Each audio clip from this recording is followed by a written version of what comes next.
Assalamualaikum warahmatullahi wabarakatuh. Nama saya Dikna Askia Cinta Dinisa dengan NPM 1811010007 dari kelas L semester 6. Di sini saya akan menjelaskan makalah kelompok 8 yang berjudul Pendidikan Holistik dan Komprehensif.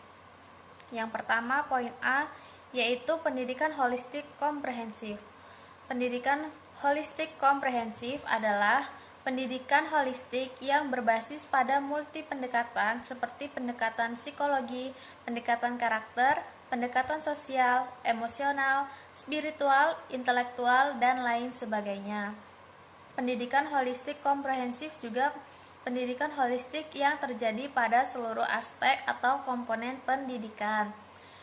Pendidikan holistik komprehensif memiliki ciri-ciri dan corak yang bersifat reflektif, integrasi kurikulum, mengutamakan pembelajaran yang menyenangkan, pengembangan sumber daya manusia, dan memanfaatkan seluruh pendekatan metode pembelajaran yang memadukan antara yang berbasis pada guru dengan yang berbasis pada siswa. Selanjutnya, poin B yaitu tentang landasan dasar pendidikan Islam holistik komprehensif.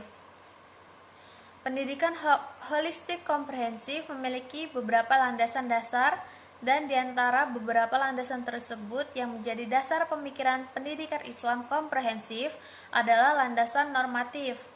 Secara normatif, pendidikan holistik komprehensif dapat dijumpai dalam berbagai ajaran agama yang berdasarkan wahyu yang diturunkan oleh Allah Subhanahu wa taala serta penjelasan yang diberikan oleh para nabi. Di antaranya sebagai berikut. Yang pertama, terdapat dalam Quran surat Al-Baqarah ayat 208 yang artinya, "Hai orang-orang yang beriman, masuklah kamu ke dalam Islam secara keseluruhannya, dan janganlah kamu turuti langkah-langkah syaitan. Sesungguhnya syaitan itu musuh yang nyata bagimu." Kemudian terdapat dalam Quran surat Saba ayat 28 yang artinya, "Dan kami tidak mengutus kamu melainkan kepada umat manusia seluruhnya sebagai pembawa berita gembira dan sebagai pemberi peringatan, tetapi kebanyakan manusia tidak mengetahui." Dalam ayat-ayat tersebut terdapat kata kafah yang artinya seluruhnya, yaitu mengandung arti seluruh ajaran Islam, dimensi akidah, ibadah, muamalah, atau dimensi iman, Islam, ihsan, atau dimensi teologi dan ritual dan filosofi, dan juga memeluk Islam bukan hanya dengan ucapan tetapi juga keyakinan dan perbuatan. Selanjutnya poin C yaitu konsep pendidikan Islam holistik komprehensif dan tujuannya.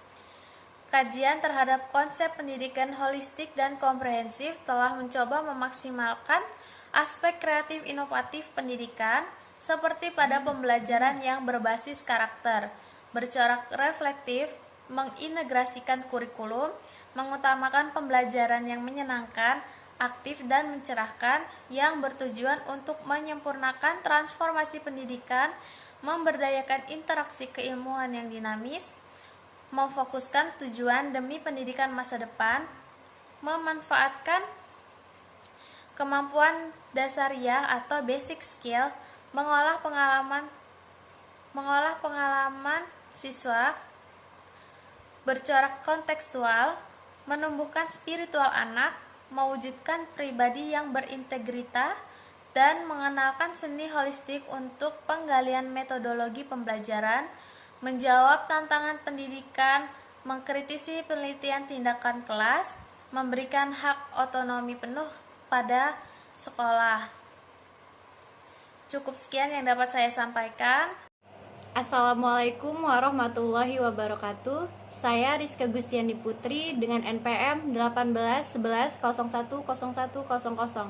Di sini saya akan melanjutkan presentasi dari saudari Dikna Askia Cinta Dinisa.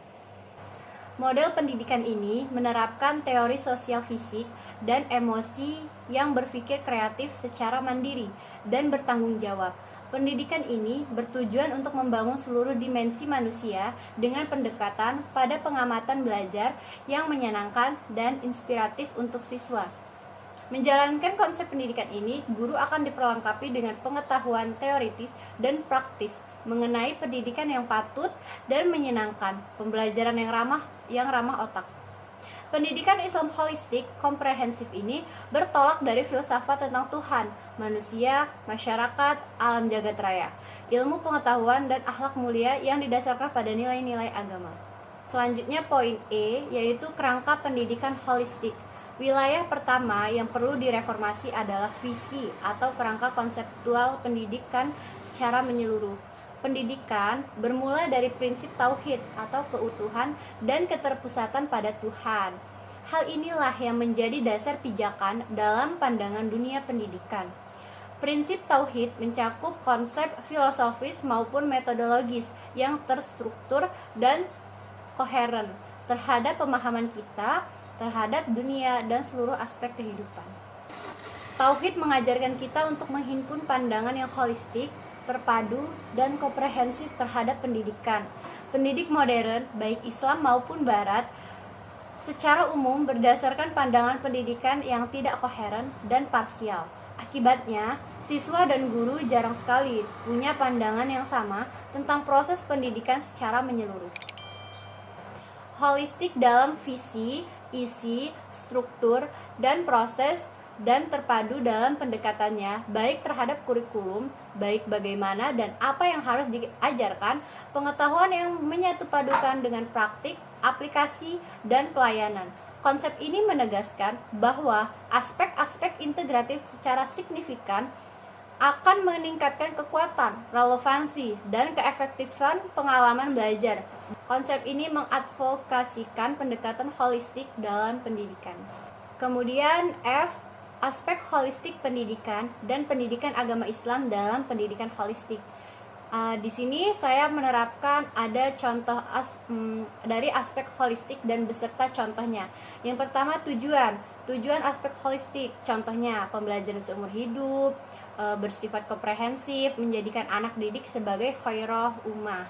Yang kedua, pandangan terhadap anak, itu ditinjau dari aspek holistiknya. Contohnya, pemahaman anak secara utuh, pikiran, tubuh, jiwa, multi-intelijensi, dan juga gaya belajar, serta mengedepankan pemahaman nilai keislaman pada peserta didik. Nah, kemudian ditinjau dari aspek holistiknya itu apa yang harus diajarkan. Nah, contohnya gini, gagasan yang powerful dan pertanyaan-pertanyaan brilian terhadap dunia secara utuh atau multikultural. Selanjutnya, bagaimana mengorganisirnya, yaitu contohnya kurikulum terpadu, pembelajaran integrate, yaitu antara PAI dan umum, saling berkaitan dan dikaitkan. Dan yang terakhir, bagaimana cara mengajarkannya. Nah, contohnya seperti ini, sesuai dengan kemampuan anak didik, pengajaran yang bervariasi, pemanfaatan lingkungan, memberikan pemahaman yang dapat diterima atau mudah diterima oleh peserta didik dari pendidikan agama Islam dikaitkan dengan pelajaran umum. Itulah tadi presentasi dari kelompok 8, kurang lebihnya kami memohon maaf dan kepada Allah kami mohon ampun.